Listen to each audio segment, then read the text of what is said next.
نحمده ونصلي على رسوله الكريم اما بعد فاعوذ بالله من الشيطان الرجيم بسم الله الرحمن الرحيم رب اشرح لي صدري ويسر لي امري واحلل عقدة من لساني يفقهوا قولي. 40 نبوی کی ایک حدیث ہے، حدیث نمبر 21. عن ابی عمرو وقیل ابی عمرة سفیان بن عبد الله رضی اللہ عنہ قال قلت یا رسول اللہ قل لی فی الاسلام قولا لا اسأل عنہ احدا غیرک قال قل آمنت باللہ ثم استقم. رواہ مسلم. ابو عمرو اور کہا گیا ہے ابو عمرہ سفیان بن عبد اللہ رضی اللہ عنہ سے مروی ہے کہ میں نے عرض کیا یا رسول اللہ مجھے اسلام کے حوالے سے کوئی ایسی بات بتا دیجئے کہ مجھے آپ کے بعد کسی سے کچھ پوچھنے کی ضرورت نہ رہے، یعنی اسلام سے متعلق ایسی بات مجھے بتا دیں کہ بس وہ میرے لیے کافی ہو جائے. آپ نے فرمایا پہلے زبان سے اقرار کرو کہ میں اللہ پر ایمان لایا، پھر اس پر ثابت قدم رہو. ثابت قدمی. آج آپ کے لیے میں نے اس حدیث کا انتخاب کس لیے کیا ہے بھلا؟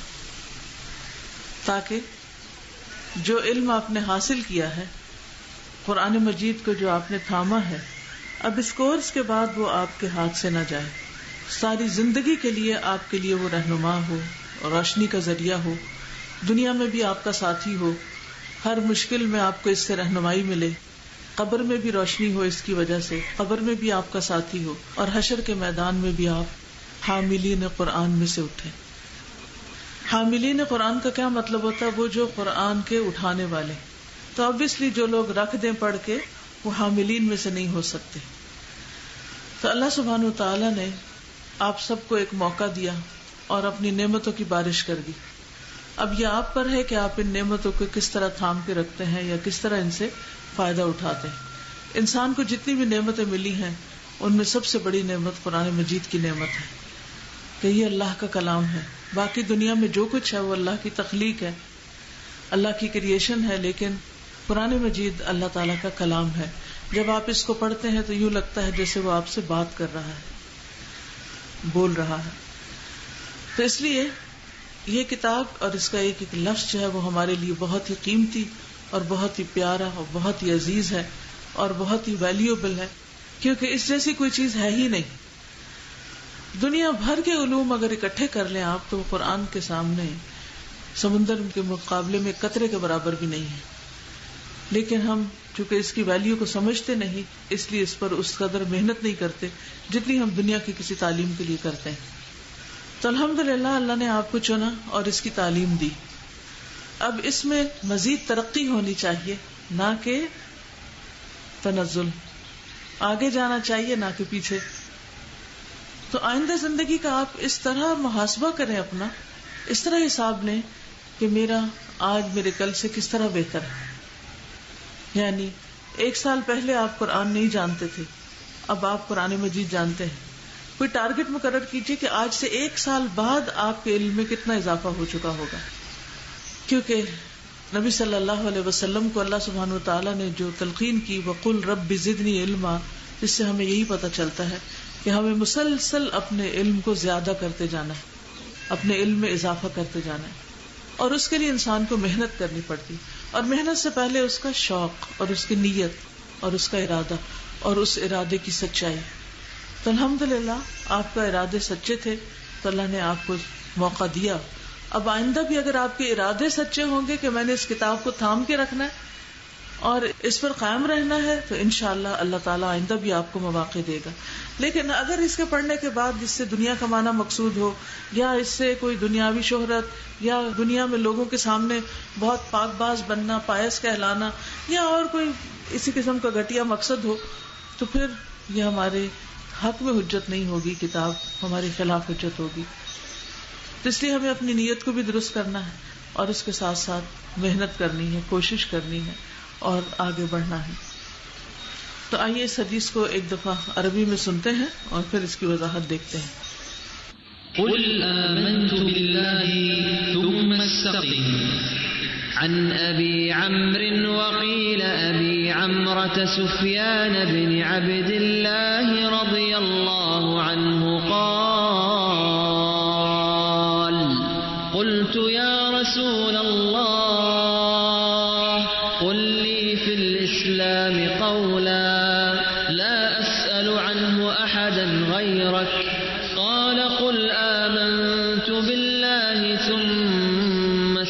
مستقم. نبی صلی اللہ علیہ وسلم کی نصیحتیں، آپ کی باتیں کتنی مختصر لیکن کتنی جامع ہوتی تھی.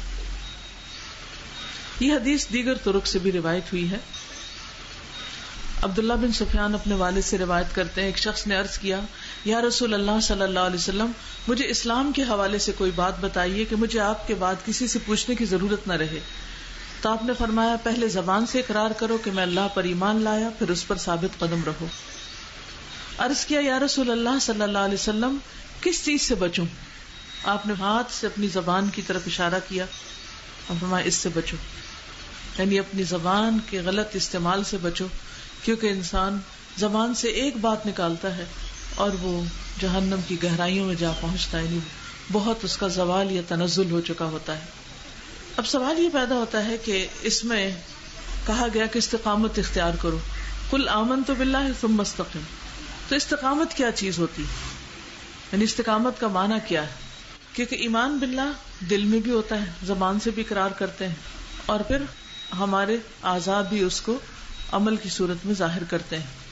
استقم کا مطلب یہ ہے کہ جو تمہاری زبان نے بولا ہے کہ میں اللہ کو مانتا ہوں، پھر وہ تمہاری زبان پر بھی ہو، تمہارے دل میں بھی جڑ پکڑی بھی ہو اس نے، اور تمہاری عملی زندگی میں بھی وہ چیز نظر آئے کہ واقعی تم ان لوگوں میں سے ہو کہ ان الذین قالوا ربنا اللہ ثم استقاموا، کہ بے شک وہ لوگ جنہوں نے کہا کہ اللہ ہمارا رب ہے، پھر اس پر استقامت اختیار کی، تو ان کو کیا ملے گا؟ تتنزل علیہم الملائکہ، ان پر فرشتے اترتے ہیں، ان کو اللہ سبحانہ وتعالیٰ کی تائید حاصل ہوتی. تو استقامت کا مطلب یہ ہے کہ انسان اپنے دل، زبان، عمل کے ساتھ اس بات کی گواہی دے کہ واقعی وہ اللہ کو مانتا ہے اور اللہ سے محبت کرتا ہے اور اللہ ہی کا بندہ ہے اور اللہ ہی کا عبد ہے اور اللہ ہی کی عبادت کرتا ہے. اور عبادت کے لیے بھی آپ کو معلوم ہے کہ دو چیزیں شرط ہیں، ان میں سے ایک تو اخلاص ہے اور دوسرے اطاعت ہے، یعنی انسان اپنی نیت بھی اللہ کے لیے خالص کرے اور پھر اس کے ساتھ ساتھ اللہ تعالی کی بات بھی مانے. کیونکہ اگر انسان علم حاصل کرتا چلا جاتا ہے اور اس پر عمل نہیں کرتا، اور خاص طور پر قرآن مجید، کیونکہ قرآن مجید کیا ہے؟ اللہ کا کلام ہے. تو جب آپ اللہ کو مانتے ہیں تو پھر آپ کو اللہ کی بات بھی ماننی، اور جب آپ اللہ کی بات پڑھ لیتے ہیں تو پھر اس کے بعد لازم ہو جاتا ہے کہ آپ اس بات کو اپنی عملی زندگی میں بھی لے کر آئیں. تو اس کے لیے سب سے اہم کام یہ ہے کہ انسان اس راستے پر مضبوطی سے قائم رہے، خواہ دوسرے لوگ ساتھ چلیں یا نہ چلیں. اس معاملے میں انسان لوگوں کو رہنما نہیں بنائے کہ اچھا وہ فلاں شخص بھی تو پہلے بہت قرآن پڑھتا تھا اور بڑی تبلیغ کرتا تھا، اب اس نے چھوڑ دیا، تو اگر ہم چھوڑ دیں تو کیا ہوا؟ اور اس نے یہ چھوڑا تو دنیا میں بڑی ترقی کی، لیکن اس وقت ہم یہ بھول جاتے ہیں کہ دنیا کتنی ہے، اس کی وقت کتنی ہے، اس کی لمٹ اور اس کی مدت کتنی ہے اور اس کی ویلیو اور ورتھ کتنی ہے، یہ ہم بھول جاتے ہیں. اسی لیے ہم ان لوگوں کو اپنا رول ماڈل بنا لیتے ہیں یا ان کے اوپر رش کرنے لگتے ہیں جو دنیا میں آگے ہوتے ہیں. تو ہمارے لیے کیا ضروری ہے کہ ہم ان سے محبت کریں اور ان کو اپنا رول ماڈل بنائیں جو دین میں ہم سے آگے تھے، اور وہ یقینی طور پر صحابہ کرام تھے، کہ وہ تھے وہ لوگ جنہوں نے دین کے اوپر صحیح معنوں میں استقامت اختیار کی. قل آمنت باللہ ثم استقم پر عمل کیا. قرآن مجید میں اللہ تعالیٰ نے نبی صلی اللہ علیہ وسلم کو بھی یہ حکم دیا ہے. سورۃ ہود میں آتا ہے 111 آیت ہے، فاستقم کما امرت، آپ قائم رہیے اسی طرح جیسے آپ کو حکم دیا گیا ہے. ومن تاب معک، اور جو تمہارے ساتھ توبہ کرے، ولا تطغوا، اور حد سے نہ بڑھو، انہ بما تعملون بصیر، بے شک جو کچھ تم کرتے ہو اللہ اسے خوب دیکھنے والا ہے.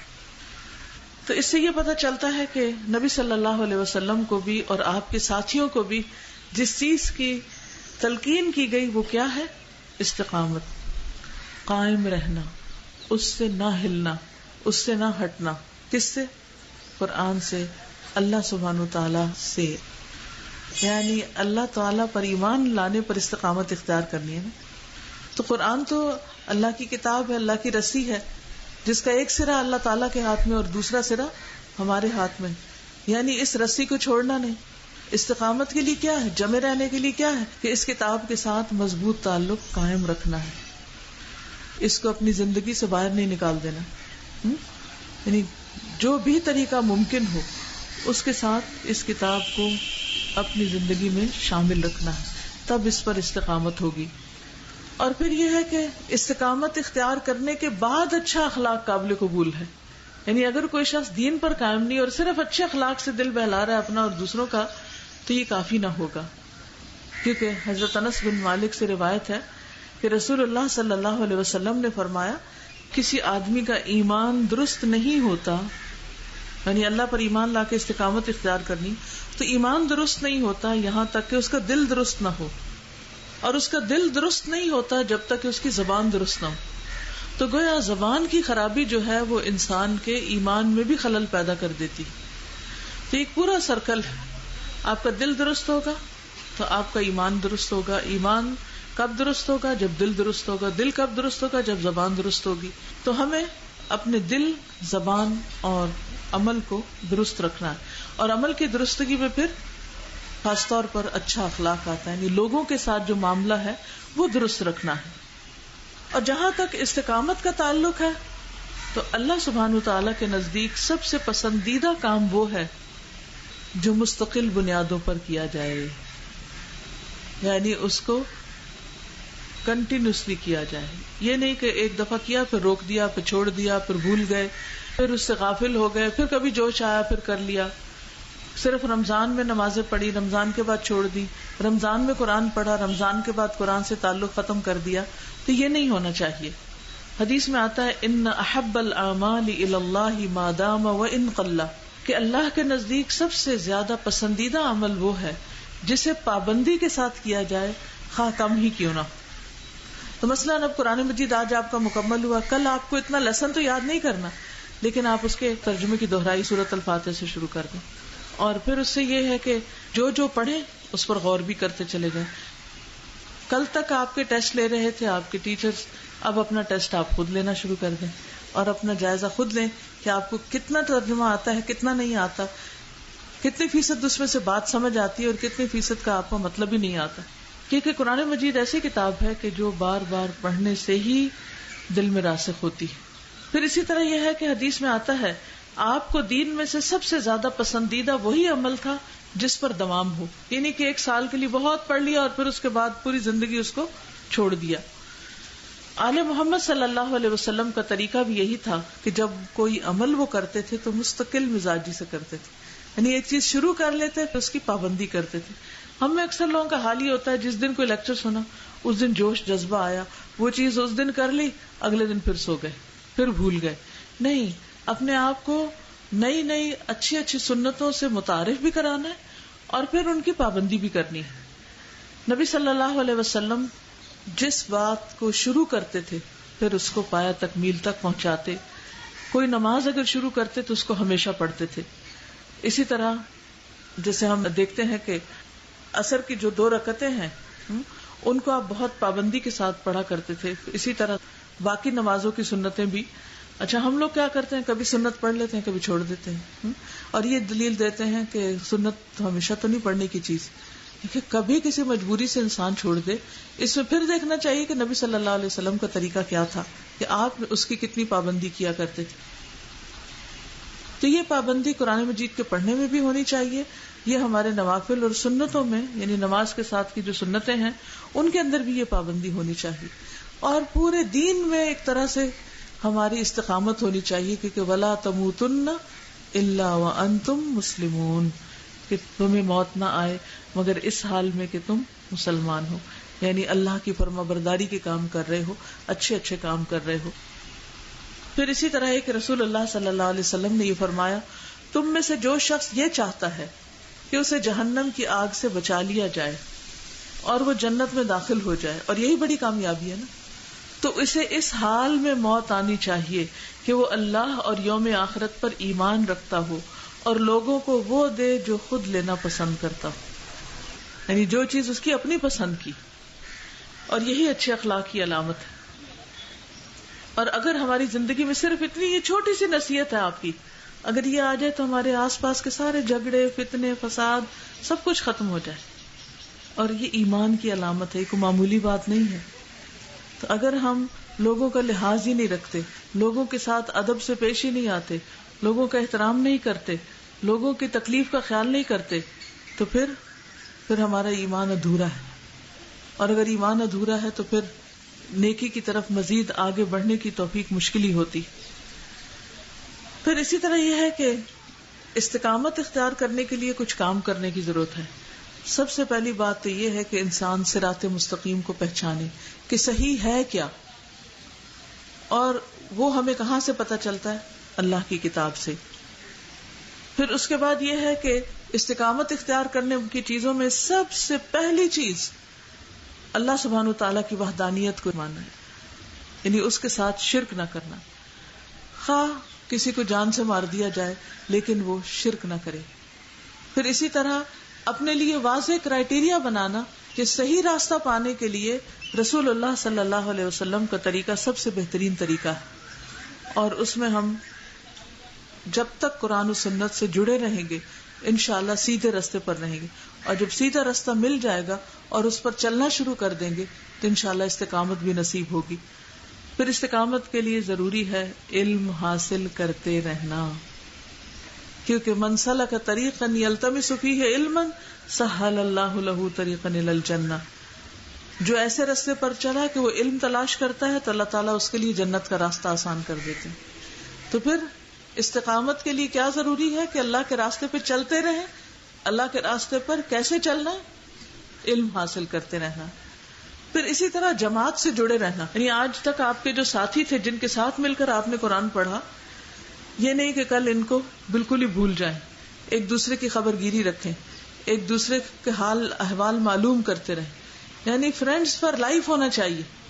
یہ نہیں کہ چلیں بس وہ اتفاق سے ہم اکٹھے ہو گئے تھے ایک بیچ میں اور اس کے بعد سب اپنے اپنے گھروں پہ گئے، شادیاں ہوئی، بچے ہوئے، فیملی ہے، اپنی دعوتیں ہیں اور سیر و تفریح ہے، بس اپنی نئی زندگی ہے، بس یہی دنیا میں جنت مل گئی اور اب کافی ہے.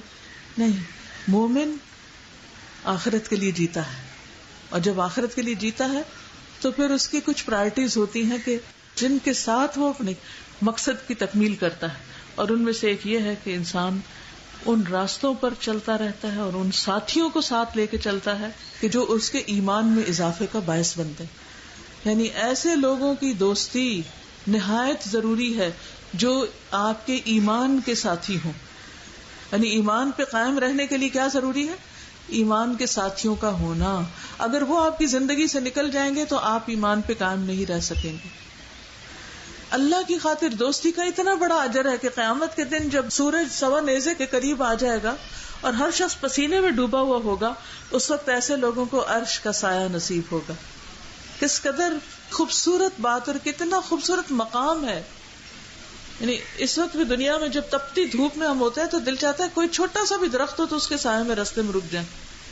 یعنی پیدل چلنا پڑے کسی گلی میں اگر دوپہر کے وقت تو چھوٹا سا سایہ، حتیٰ کہ آپ دیکھیں گے کچھ لوگ دیواروں کے ساتھ لگ لگ کے چل رہے ہوتے ہیں کیونکہ دیوار کا سایہ ان پہ پڑ رہا ہوتا ہے. تو دنیا میں ایک چھوٹے سے سائے کی بھی ہم قدر کرتے ہیں. تو قیامت کے دن جب کہ سخت گرمی کا دن ہوگا اور پریشانی کا دن ہوگا، کیا آپ نہیں چاہیں گے کہ اس دن آپ کو کیا نہ ملے؟ عرش کا سایہ. عرش کا سایہ، ایک ٹینٹ کا سایہ بھی اچھا لگتا ہے دھوپ میں، تو عرش کا سایہ تو کتنا ٹھنڈا ہوگا، کتنا پیارا ہوگا. اور وہ کیسے ملتا ہے؟ اللہ کی خاطر دوستی اور محبت سے. اور یہ دوستی مفت میں نہیں مل جاتی، اس کے لیے بہت کچھ برداشت کرنا پڑتا ہے، اس کے لیے ایک دوسرے کو ٹالریٹ کرنا پڑتا ہے.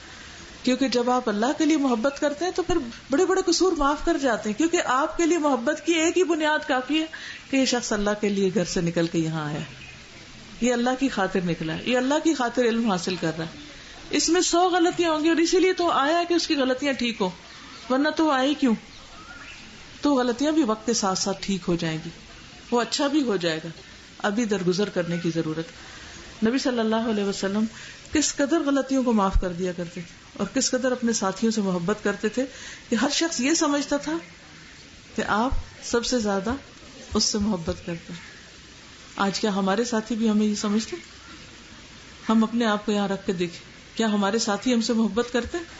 اور اگر ہمارے ساتھی ہم سے محبت نہیں کرتے تو ہم خسارے میں ہیں، چاہے ہم اپنے زوم میں بڑے ہی اچھے کیوں نہ ہو اور بڑے ٹیلنٹڈ کیوں نہ ہو، خسارے میں ہیں. اور وہاں عرش کے سائے سے محرومی ہو سکتی ہے اگر اللہ کی خاطر محبت کامیاب. تو اللہ کی خاطر محبت صرف سلیکٹڈ لوگوں سے نہیں ہوتی کہ اچھا ہاں یہ مجھے اچھا لگتا ہے کیونکہ اس کی بھویں بڑی خوبصورت ہیں تو چلو اس سے دوستی کر لیتے ہیں. یہ اللہ کی خاطر دوستی نہیں ہے. اللہ کی خاطر دوستی ہر اس شخص سے جو اللہ کے لیے آپ کو ملتا ہے. آپ کا اور اس کا کوئی خونی رشتہ نہیں سوائے اس کے کہ وہ دین میں آپ کا مددگار ہے یا وہ بھی دین کے کام کے لیے نکلا اور آپ بھی دین کے کام کے لیے نکلے. That's it. یہی معیار کافی. پھر چاہے وہ خامیوں سے بھرا ہوا یا خوبیوں سے بھرا ہوا. اس میں کیا کمال کی بات ہے کہ جو آپ کے ساتھ اچھے ہیں آپ ان کے ساتھ اچھے ہیں. بات تو یہ ہے نا کہ جو آپ کے ساتھ اچھے نہیں پھر آپ ان کے ساتھ اچھے ہو کر دکھائیں. تو جماعت سے جڑے رہنا جو ہے، اچھے دوستوں سے جڑے رہنا جو ہے، یہ استقامت کا ذریعہ ہے. ہاں؟ اب آپ دیکھیے کہ یہ جتنے بھی ٹینٹ ہیں، جتنا بڑی چھت ہے، یہ کس کے سہارے کھڑی ہے؟ ان پلرز کے نا. اگر یہ ہٹا دی جائے تو یہ سب نیچے آ گرے. تو کسی بھی چیز کو قائم رہنے کے لیے پکڑنے کو کوئی چیز چاہیے. تو اللہ کی خاطر دوست جو ہوتے ہیں وہ انسان کو گرنے سے بچاتے ہیں، پھسلنے سے بچاتے ہیں، پکڑتے ہیں اور سیدھے رستے پر رکھنے کی کوشش کرتے ہیں. نبی صلی اللہ علیہ وسلم نے فرمایا شیطان اس کے ساتھ ہے جو جماعت سے علیحدہ ہو، وہ اس کو ایڑی مار کے بھگاتا ہے، یعنی بہت دور لے جاتا ہے، اپنے ساتھ لے جاتا ہے، اپنے رستے پہ چلا دیتا ہے. پھر اسی طرح یہ ہے کہ فرائض اور واجبات کی ادائیگی بہت ضروری ہے. قرآن مجید میں آتا ہے ان الانسان خلق ہلوعا اذا مسہ الشر جزوعا واذا مسہ الخیر منوعا الا المصلین الذین هم علی صلاتهم دائمون. بلا شبہ انسان تھڑ دلا بنایا گیا ہے. تھڑ دلا بڑی جلدی گھبرا جاتا ہے، بڑی جلدی غصے میں آ جاتا ہے، بڑی جلدی اکتا جاتا ہے. جب اسے تکلیف پہنچتی ہے تو بہت جلد گھبرا جانے والا ہے، اور جب اسے بھلائی ملتی ہے تو بہت روکنے والا ہے. پھر وہ چاہتا ہے ساری خیر اسی کو مل جائے، کسی اور کو اس میں کوئی حصہ نہ ہو، سوائے نماز ادا کرنے والوں کے جو اپنی نماز پر ہمیشگی اختیار کرتے ہیں. یعنی ان کے اندر پھر یہ خامیاں نہیں ہوتی. اس کا مطلب یہ کہ اگر ہمارے دلوں کی تنگی اور شح ہے تو ہماری نماز بھی درست نہیں. ایمان تو ہے ہی نہیں لیکن نماز بھی درست نہیں. کیونکہ جن کی نمازیں درست ہو جاتی ہیں، جن کے اللہ پر ایمان پختہ ہو جاتا ہے، پھر ان کے اندر سے یہ خامیاں نکل جاتی ہیں.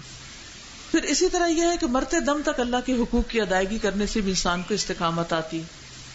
فرائض کی پابندی اور نوافل میں بھی دوام. یعنی نوافل میں دوام کا مطلب کیا ہے کہ جیسے اشراق کے نفل آپ پڑھتے ہیں تو آپ روز پڑھیں. یہ نہیں کہ ایک دن پڑھے اگلے دن چھوڑ دیے، پھر کسی دن کسی کو دیکھا پڑھ رہے تو چاہے میں بھی پڑھ لوں. نہیں، اپنا وقت نکالیں. اور ایک بات میری زندگی کا تجربہ ہے، آپ یقین کیجئے، جس چیز میں سچی نیت کی ہے نا اللہ نے وہ کروا لیا. اللہ نے اس کے راستے کھول دیے اور اس کے لیے وسائل مہیا کر دیے.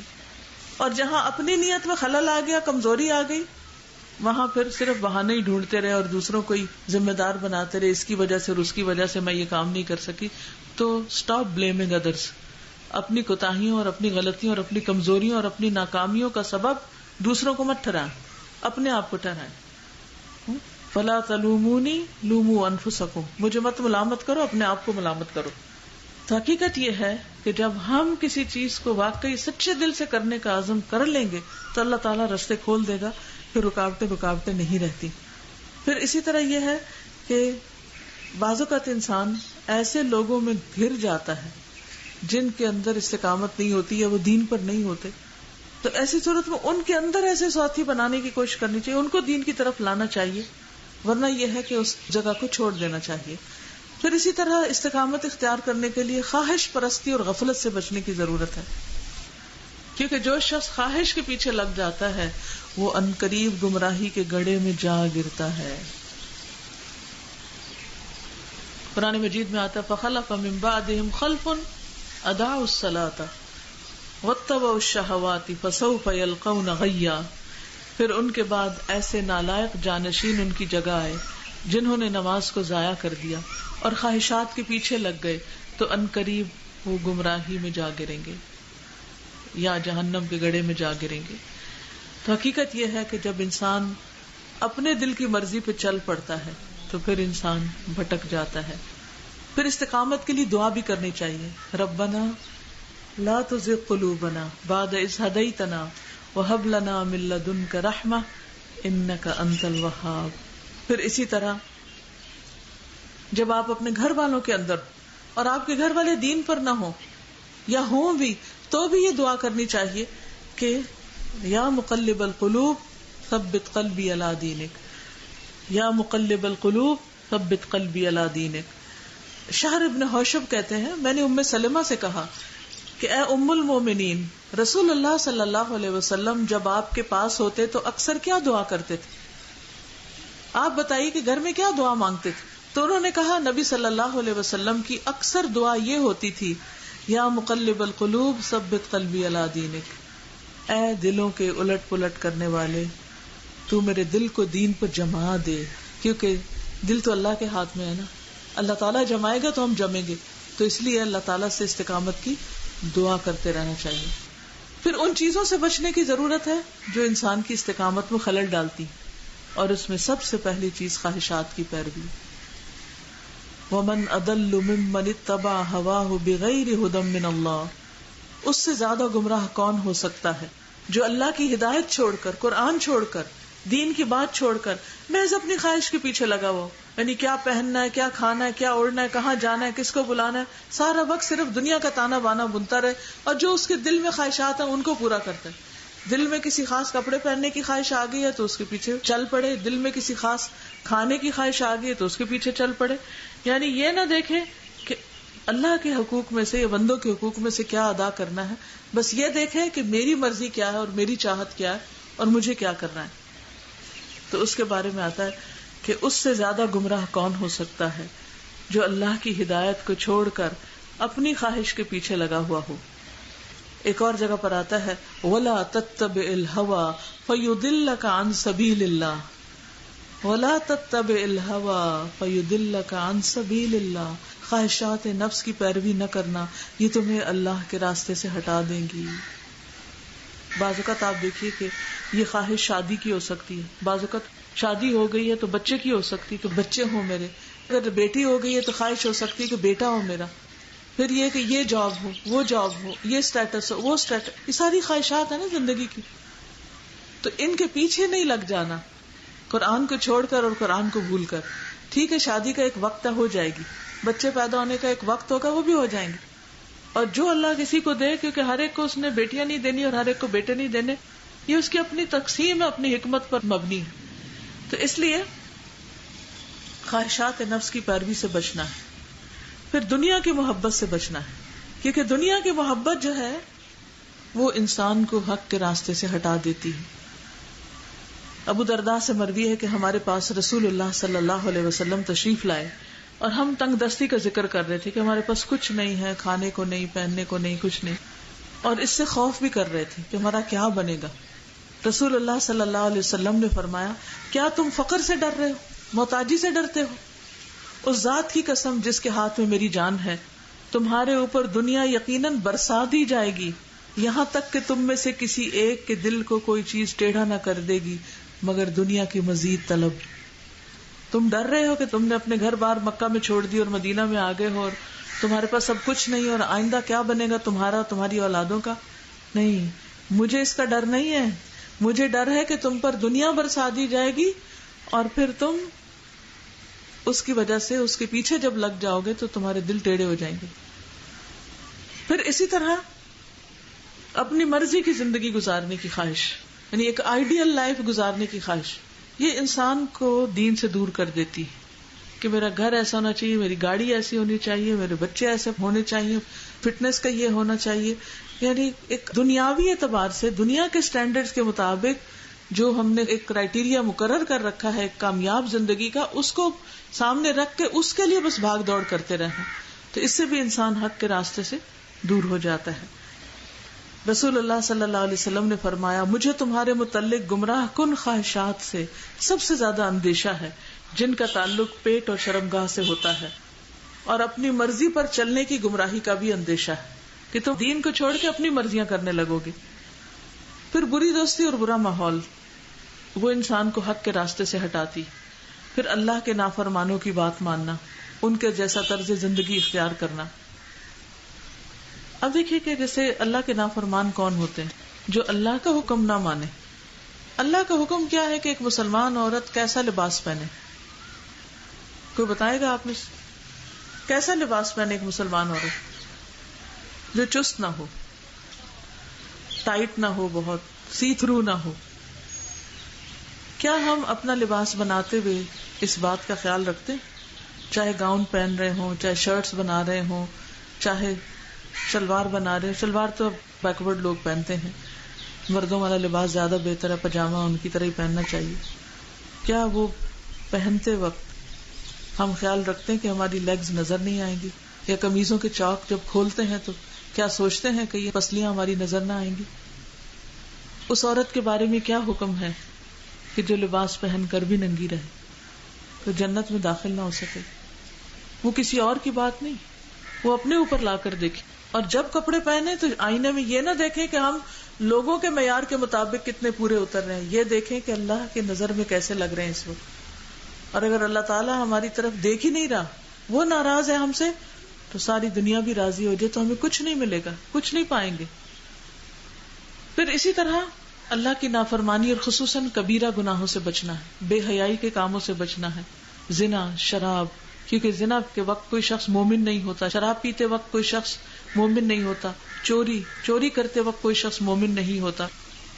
پھر اسی طرح منافقت، دوہرے معیار، دل میں کچھ، زبان پہ کچھ، اندر کچھ، باہر کچھ، کہیں کچھ کہیں کچھ. دین کی مجلس میں حاضر ہوئے تو اپنے آپ کو خوب ڈھک لیا، اور جب وہاں سے نکلے کسی دنیا کی محفل میں گئے تو ویسے بن گئے. کہ یہ ڈبل سٹینڈرڈز ہیں، یہ دو رخی پالیسی ہے. جبیر بن نفیر کہتے ہیں کہ میں ہمس میں ابو درداء کے پاس گیا اور وہ اپنی مسجد میں کھڑے نماز پڑھ رہے تھے. جب وہ تشہد میں بیٹھے تو نفاق سے اللہ کی پناہ مانگنے لگے. جب انہوں نے سلام پھیرا تو میں نے ان سے کہا، ابو درداء یہ صحابی ہے نا، اللہ آپ کو معاف فرمائے، آپ کا نفاق سے کیا تعلق؟ آپ تو مومن انسان ہیں، سچے انسان ہیں، آپ کا اور نفاق کا کیا جوڑ؟ انہوں نے 3 دفعہ کہا، یا اللہ معاف کر دینا، یا اللہ معاف کر دینا، یا اللہ معاف کر دینا. فرمایا اللہ کی قسم، ایک آدمی ایک ہی گھڑی میں فتنے میں ڈال دیا جاتا ہے اور وہ اپنے دین سے پھیر دیا جاتا ہے. تو یا اللہ ہم پر وہ وقت نہ لانا، وہ گھڑی نہ لانا کہ ہم دین سے پھر جائیں. پھر یہ یاد رکھیے کہ جب کوئی شخص استقامت اختیار کرتا ہے تو اس کا فائدہ کیا ملتا ہے اس کو؟ آپ میں سے کوئی بتائے گا؟ پہلی چیز، ہاں، دنیا کا خوف نکل جاتا ہے. ٹھیک ہے، فرشتے اس کے مددگار بن جاتے ہیں. اللہ تعالیٰ فرشتوں سے مدد دیتا ہے. ان الذین قالوا ربنا اللہ ثم استقاموا تتنزل علیہم الملائکۃ الا تخافوا ولا تحزنوا. اس کی زندگی سے خوف اور غم نکل جاتا ہے. اچھا، تو فرشتے کیسے ساتھ ہوتے ہیں؟ نبی صلی اللہ علیہ وسلم نے فرمایا، بے شک بعض لوگ مسجد نشین ہوتے ہیں کہ فرشتے ان کے ہم نشین ہوتے ہیں. اگر وہ غائب ہو جائے تو وہ انہیں تلاش کرتے ہیں، اگر وہ بیمار ہو جائیں تو ان کی تیمارداری کرتے ہیں، اگر انہیں کوئی ضرورت ہو تو ان کی مدد کرتے، یعنی وہ ان کے ساتھ مددگار بن جاتے ہیں، ان کو تنہا نہیں چھوڑتے. پھر دنیا کی نعمتیں بھی ملتی ہیں انسان کو. وَأَن لَّوِ اسْتَقَامُوا عَلَى الطَّرِيقَةِ لَأَسْقَيْنَاهُم مَّاءً غَدَقًا. اور یہ وحی کی گئی کہ اگر وہ سیدھے راستے پر قائم رہتے تو ہم انہیں ضرور بہت وافر پانی پلاتے. یعنی دنیا کی نعمتیں اور دنیا کا مال اور دنیا کی ترقی، یعنی دین پر استقامت کا یہ فائدہ ہوتا ہے. اور ایک اور آیت میں آتا ہے، من عمل صالحا من ذکر او انثى وهو مؤمن فلنحيينه حیاتا طیبہ ولنجزینہم اجرہم باحسن ما كانوا يعملون.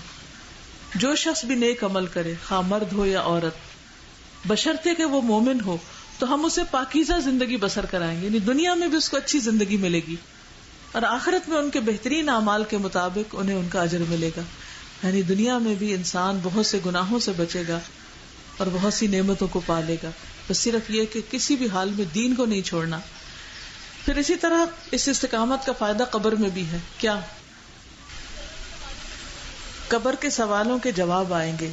یثبت اللہ الذین آمنوا بالقول الثابت فی الحیات الدنیا وفی الآخرہ. اللہ ثابت بات کے ذریعے دنیا کی زندگی میں بھی اور آخرت میں یعنی قبر میں بھی انسان کو استقامت دے گا. جب فرشتے پوچھیں گے تو وہ گھبرائے گا نہیں، ان سوالوں کے جواب آسانی سے دے سکے گا.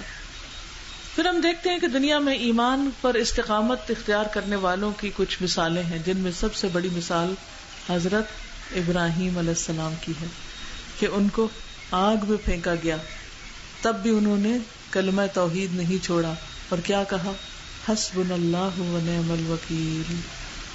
خواتین میں سے کوئی مثال دیں. شاباش. حضرت آسیہ. ابو ہریرہ رضی اللہ عنہ کہتے ہیں فرعون نے اپنی بیوی کے لیے 2 ہاتھوں اور 2 پاؤں کے لیے 4 میخیں منگوائیں، کیل، نیلز، اور وہ گاڑی ٹھوکی، کیل ٹھونکے ان کے ہاتھوں میں حضرت آسیہ کے، اور ان کو اسی طرح لٹکا دیا. تو جب وہ فرعونی ان سے الگ ہوتے تو فرشتے ان پر سایہ کر لیتے. انہوں نے کہا اے میرے رب، میرے لیے جنت میں اپنے پاس گھر بنا دے اور مجھے فرعون اور اس کے عمل سے نجات دے اور مجھے ظالم لوگوں سے چھٹکارا دے. تو اللہ تعالیٰ نے جنت میں ان کے گھر سے پردہ ہٹا کر انہیں دنیا میں ان کو جنت کا گھر دکھا دیا. یہ ان کی استقامت کی جزا تھی ان کے لیے. تو ایک انسان جب اللہ کے راستے پر جم جاتا ہے تو اللہ سبحانہ وتعالیٰ اسے دنیا میں بھی اچھی بشارتیں دے دیتا ہے، اچھی خوشخبریاں مل جاتی ہیں. اور کون تھے استقامت اختیار کرنے والے صحابہ میں سے؟ بتائیے کوئی. شاباش. حضرت بلال رضی اللہ تعالیٰ عنہ. انہیں لوہے کی زرہ پہنائی جاتی، انہیں دھوپ میں لٹایا جاتا، ان کے اوپر آج کل دھوپ ہے نا اور گرمی، تو آپ سوچئے کہ تپتی ہوئی ریت لے کے اوپر رکھ دے یا گرم پتھر کو سینے پہ رکھ دے تو انسان کا حال کیا ہوگا. لیکن اس کے باوجود وہ عہد کرتے. پھر اسی طرح ایک قوم کی استقامت کی داستان قرآن مجید میں ملتی. کون ہے وہ؟ شاباش. اصحاب الاخدود. ان کے لیے ٹرنچز یعنی خندقیں کھدوائی گئی تھی اور ان میں آگ بھر دی گئی تھی اور اس میں ان کو پھینکا جا رہا تھا، پھر بھی وہ نہیں باز آئے. انہوں نے لا الہ الا اللہ کہنا نہیں چھوڑا. اللہ تعالیٰ نے ہمیں کتنے امن میں رکھا ہوا ہے اور اتنی آسانیوں کے ساتھ ہمیں کہا گیا کہ ہم دین پر قائم رہیں، اور پھر بھی ہم اس کو مشکل سمجھتے ہیں. تو پچھلے لوگوں کی آزمائشیں بہت بڑی بڑی تھی، ہماری آزمائشیں کچھ بھی نہیں ہیں، لیکن پھر بھی وہ دین پر قائم رہے. اور جو شخص استقامت اختیار نہیں کرتا پھر اس کا انجام کیا ہوتا ہے، یہ بھی تو دیکھ لینا چاہیے نا کہ کرنے کا فائدہ کیا ہے اور کس کس نے کیا اور کیسے کیسے استقامت کی، اور جنہوں نے نہیں کیا پھر ان کا حال کیا ہوا. سب سے پہلی بات تو یہ ہے کہ انسان آہستہ آہستہ دین سے ہی نکل جاتا ہے، یعنی پھر نمازیں چھوٹنے لگتی ہیں، فرائض چھوٹنے لگتے ہیں، اچھے کام چھوٹنے لگتے ہیں، صبح دیر سے اٹھے، اپنی ذمہ داریوں سے انسان غفلت برتنے لگتا ہے اور اس طرح دین کو خیر بات کہہ دیتا ہے، اور پھر انسان جانور سے بھی بدتر ہو جاتا ہے.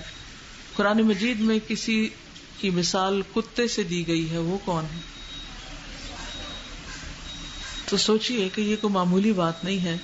سورۃ الاعراف 175 176 میں اللہ تعالیٰ فرماتے ہیں وَاتْلُ عَلَيْهِمْ نَبَأَ الَّذِي آتَيْنَاهُ آيَاتِنَا فَانْسَلَخَ مِنْهَا فَأَتْبَعَهُ الشَّيْطَانُ فَكَانَ مِنَ الْغَاوِينَ وَلَوْ شِئْنَا لَرَفَعْنَاهُ بِهَا وَلَكِنَّهُ أَخْلَدَ إِلَى الْأَرْضِ وَاتَّبَعَ هَوَاهُ فَمَثَلُهُ كَمَثَلِ الْكَلْبِ إِنْ تَحْمِلْ عَلَيْهِ يَلْهَثْ أَوْ تَتْرُكْهُ يَلْهَث ذَلِكَ مَثَلُ الْقَوْمِ الَّذِينَ كَذَّبُوا بِآيَاتِنَا فَاقْصُصِ الْقَصَصَ لَعَلَّهُمْ يَتَفَكَّرُونَ.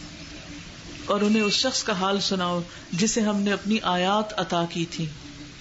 آیات کس کو کہتے ہیں؟ قرآن کو، اللہ کی کتاب. ہم نے اس کو اپنی آیات دی تھی. آپ کو ملی؟ اس کو بھی ملی تھی، لیکن وہ ان سے صاف نکل گیا، ان کی پابندی سے بھاگ گیا، تو شیطان اس کے پیچھے پڑ گیا، چنانچہ وہ گمراہ ہو گیا. اور اگر ہم چاہتے تو اسے ان کے ذریعے بلند کر دیتے، نہیں قرآن کے ذریعے بلندی ملتی، مگر وہ تو زمین سے چمٹ گیا اور اپنی خواہش کے پیچھے لگ گیا.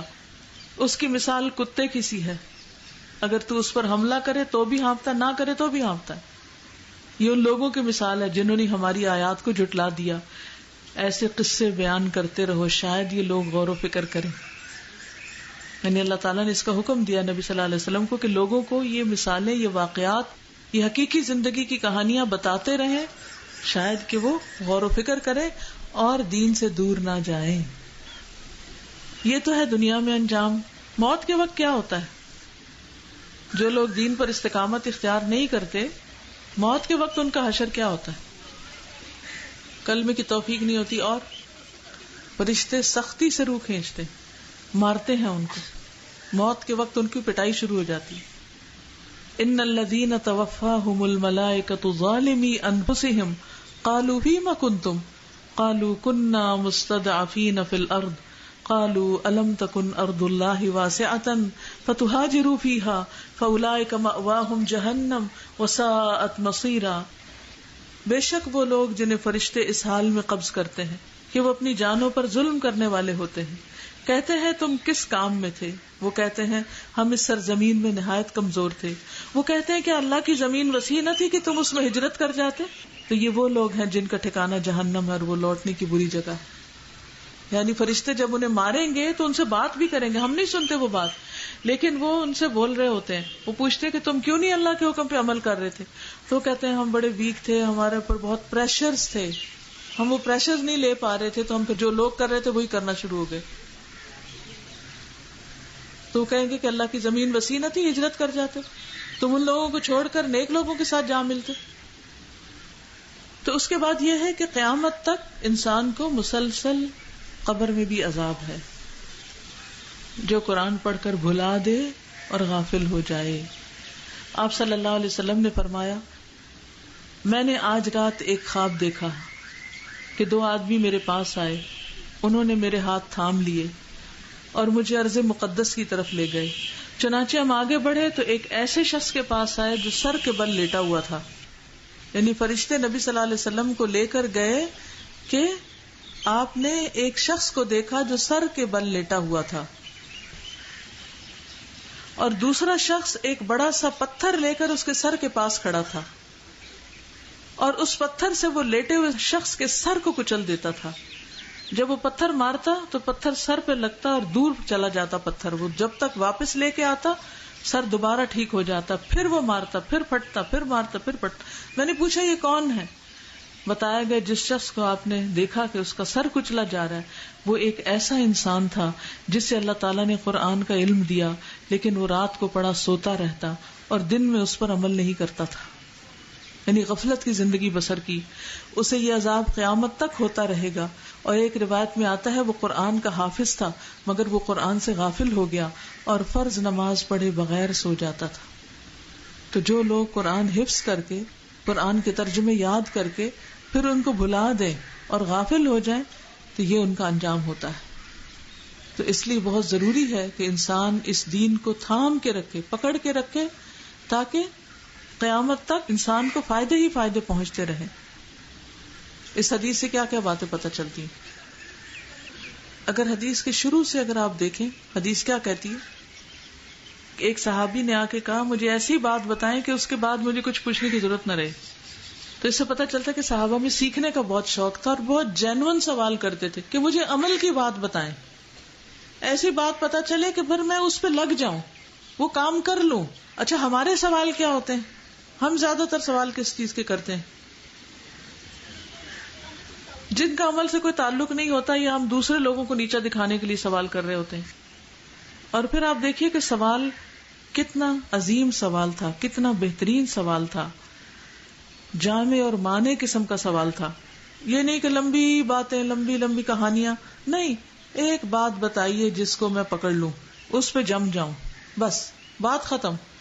یہ سوال کرتے ہوئے کتنا ٹائم لگا ہوگا، اور جب ہم کوئی سوال کرتے تو کتنا ٹائم لگا دیتے ہیں. پھر آپ صلی اللہ علیہ وسلم کا جواب بھی بڑا مختصر ہے، اور وہ کیا ہے؟ قل آمنت باللہ ثم استقم. 5 لفظ ہیں، پوری زندگی اس کے گرد گھومتی. پھر آپ دیکھیے کہ استقم کا لفظ جو ہے اس کا مطلب ہے کہ بہت پابندی کے ساتھ کام کرو، وقت کی پابندی، فرائض کی پابندی، ذمہ داریوں کی ادائیگی کی پابندی.